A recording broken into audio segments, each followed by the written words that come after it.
Cette conférence était axée sur l'entrepreneuriat et la différence entre l'entreprise et l'administration publique. Les jeunes Congolais appelés à être dirigeants de demain pour un avenir meilleur méritent d'être sensibilisés aux fins d'être éveillés patriotiquement. Je sais qu'aujourd'hui, mon pays est dans une situation de déficit des idées patriotiques. C'est comme ça qu'il faut, dès le départ, démarrer vraiment avec une vitesse rapide pour apporter ce qui est apporté dans les chefs de conscience de la jeunesse congolaise pour qu'ils intègrent la dimension que nous n'avons pas autre chose qui nous unit que notre patrie.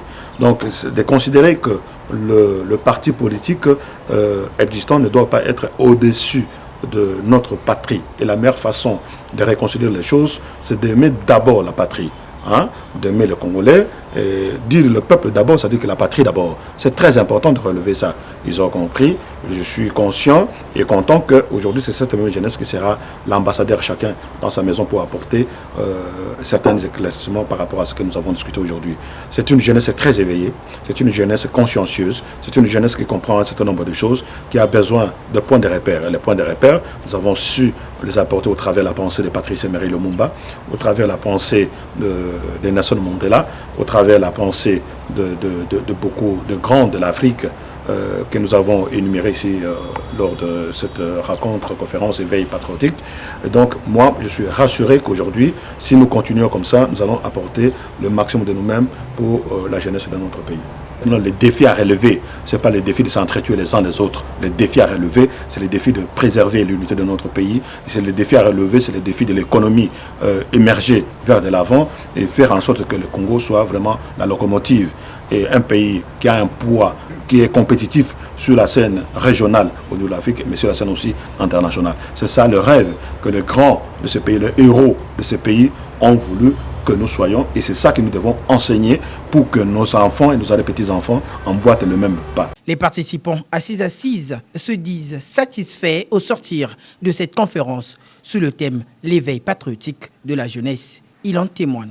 Monsieur Kitoko a parlé sur plusieurs points, mais parmi ces points, je peux faire le briefing, ce que je retenir, qu'il a appris aux jeunes de se sentir capable de développer le pays. Et sur l'État, ou notre État congolais, nous préserve la paix, et je sais que tout jeune va s'en sortir dans la matière de l'entrepreneuriat. Monsieur Michel Kitoko nous a donné l'esprit de la créativité. Donc l'esprit qu'il nous a donné d'être utile dans la société. Quand on est utile dans la société, en tant qu'étudiant, nous ne pouvons pas attendre seulement que quand nous allons terminer nos études, nous allons maintenant créer des activités par exemple. Maintenant, en étant étudiant, nous pouvons créer quelque chose qui peut contribuer dans la société. Ce qui m'a intéressé concernant le débat, on nous a donné l'esprit, ou soit la culture d'être un créateur, devenir un entrepreneur à la longue.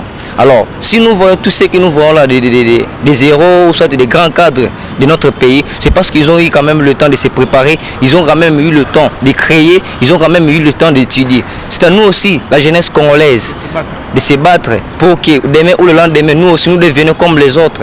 La RDC est un pays où la population jeune avoisine les 75%. Raison de plus pour sensibiliser cette jeunesse sur la bonne marche du pays en luttant systématiquement contre le chômage et en favorisant prioritairement son autoprise en charge.